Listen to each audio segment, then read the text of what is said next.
Hello, my name is Veronika Liskova. I'm the director of the documentary film Daniel's World.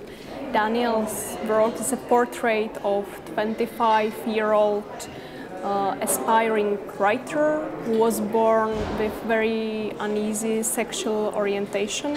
He is a pedophile, and my film captures private and public moments of his confession.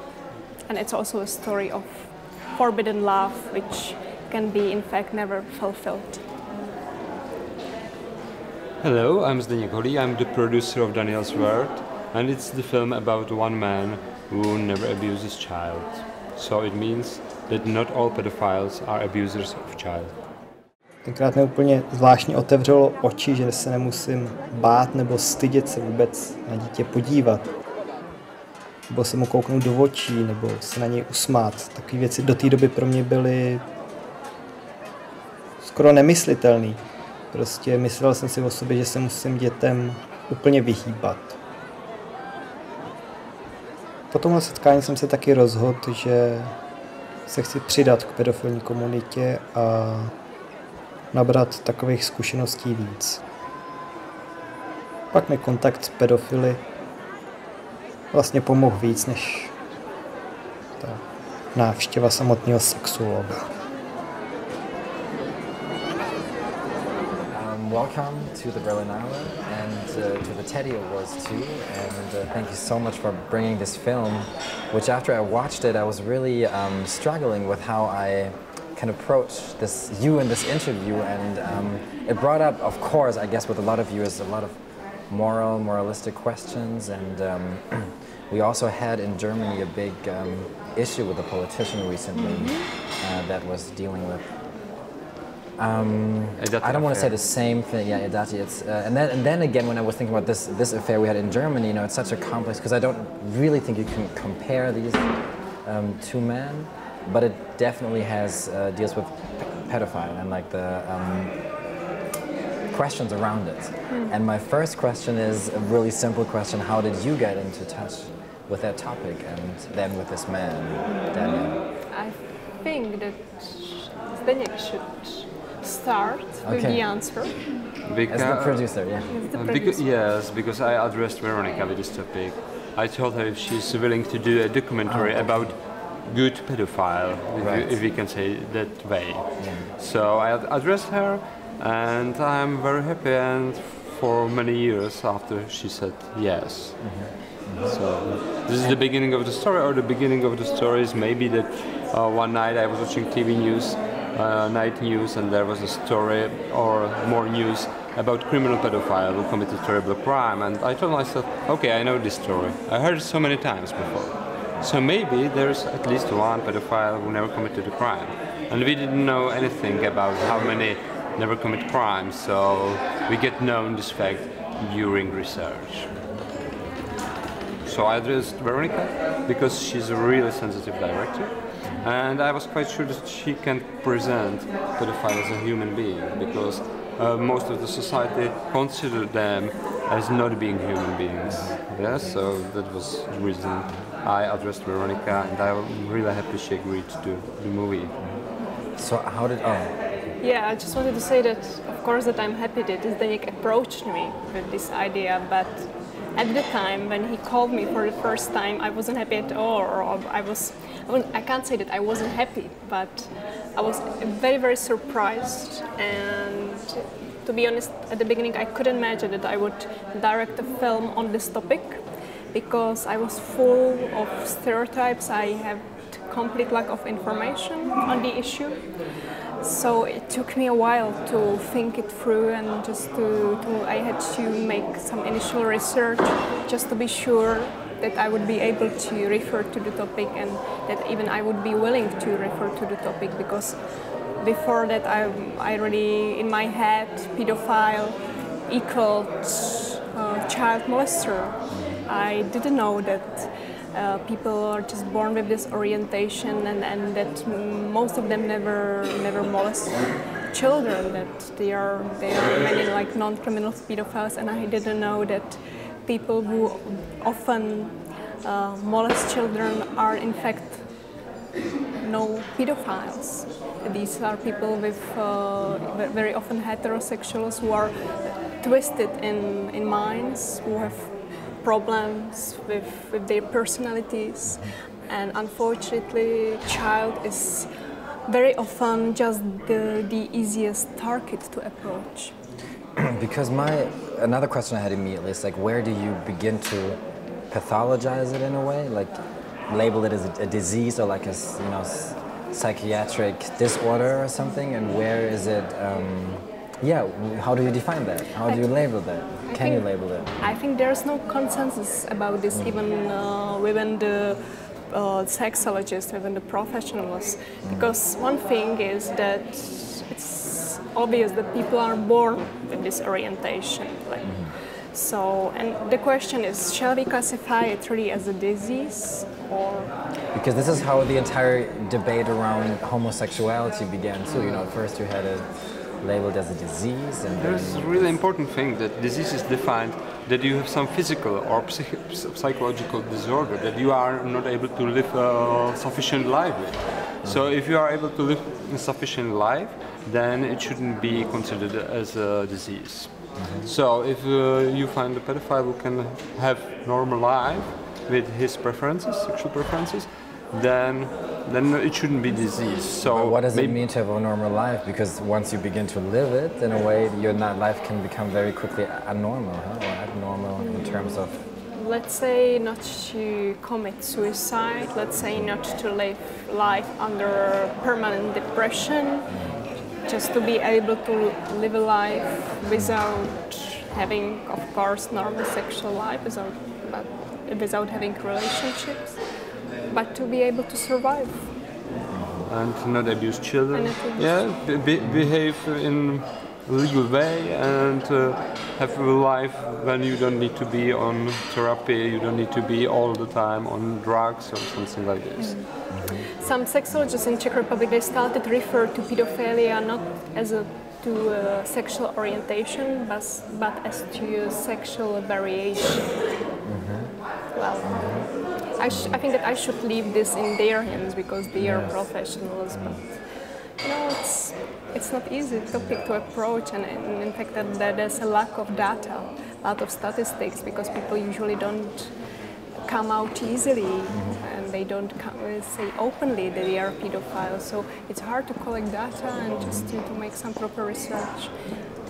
So I think that's the problem, because we are bombarded with all these, academic research and statistics, and then all of a sudden in your film we are being familiarized with Daniel in a way, that very personal life. And how did this help you, like that personal confrontation and getting to know him and his life, to maybe understand that topic a little better? Well, like the biggest fight with my stereotypes I experienced really at the beginning of the research. And afterwards, it wasn't only Daniel who convinced me that it's worth telling this kind of story. I met like 20 or 30 people from the community before meeting Daniel. So I heard their stories, and even after meeting a first person from the community who was willing to meet me, and even Zdenék was there with me at our first meeting, I was completely sure that this is something what is necessary to tell. And I started to believe that the art of the documentary maybe is the best tool how to approach this very, very uneasy topic. And it wasn't easy for us. I remember when we was returning from the first meeting with pedophile, we had a really high emotions. We were in turmoil because, of course, it was against our instincts. Because he talked about the issue openly, and we weren't used to talk about it openly. So we had a lot of emotions in us. I remember when we were returning, it was 2 hours journey in the car, and we on one side we were moved by our emotions, on the other side we tried to make jokes from it because it was really unbearable. So it was even difficult for us to work with this topic. So what did you learn? Like, what did you? How long did you accompany him? during the research phase, I was meeting him like for 6 months maybe, and then the shooting period took 1 year. And afterwards also we kept meeting during the post-production, and even now we meet up for coffees and so on. For me, one of the big lessons I took from this was that you can very easily think that you are kind of quite educated person, and you find yourself that you have complete lack of information about certain issues. And I must say that I felt kind of even ashamed that I never tried to find out more about this topic, that I was really thinking about this issue only in the way media represent the topic.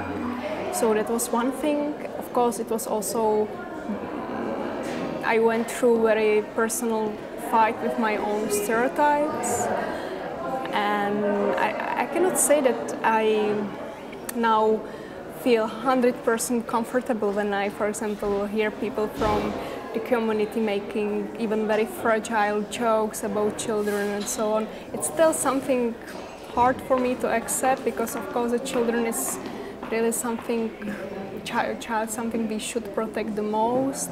Some still somehow sometimes hesitant how to look at it and so on. But I must say that I 100% trust Daniel. I really believe that he found his way to deal with his fate, with his destiny. And when you see somebody like that, it's also a huge lesson, because then you find yourself in a position that you discover that your problems are not that big sometimes as you thought. Because, for example, me, I cannot imagine myself living with this kind of orientation without any perspective or having normal relationship or having family and so on. So anybody who managed to find his small stable life, even with having this crazy fate, it's just somebody who would really deserve huge appreciation. But from what I understand, it's not a like determined diagnosis that they will never be able to fall in love with like an older person, for example. It's a preference, of course, but it's, you know, variation, like you said. It's a variation, but it really depends. You know, what I was very often told by what the sexologists very often mention, and when we were meeting them together at the beginning, is that the sexuality is like a pie. Some people, they have only one color of the pie. Some people, they have more colors. And it depends how big pieces are in this pie. And in the film there is a scene with the sexologist, and he is diagnosing him, and he says when he's measuring the he's measuring, and he says to him, okay, it's really sad that your spectrum is not wider. You are really focused on this group of young boys. Unfortunately, you can't have adult partners, actually. It's not a little bit moved. So this is what the sexologist told him. So it's really sad. And it's not on the brain, it's on penis. This test is made on penis. Okay. Wow. Okay. So do you think that he feels comfortable or satisfied, or is, because I mean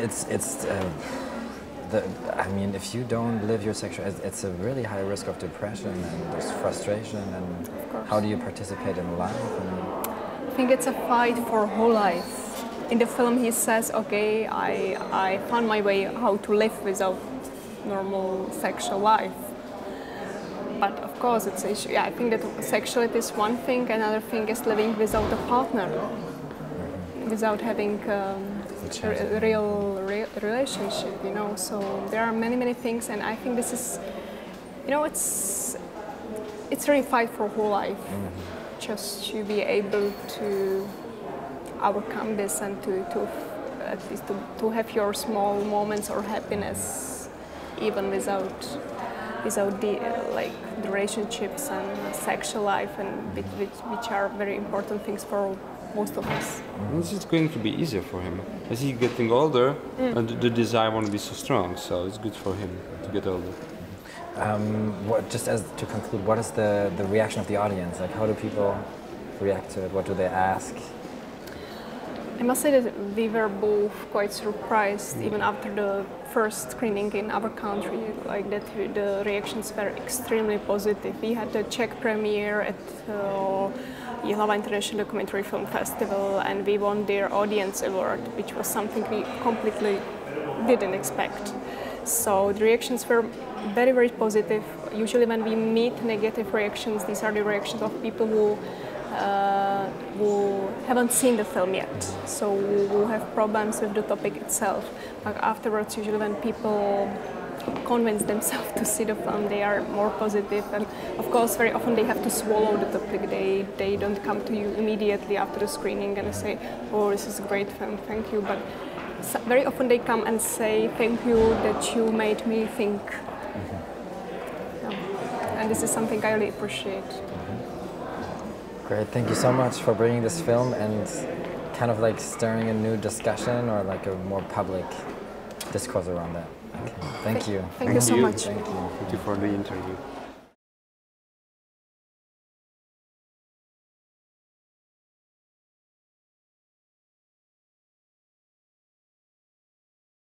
Že se chci přidat k pedofilní komunitě a nabrat takových zkušeností víc.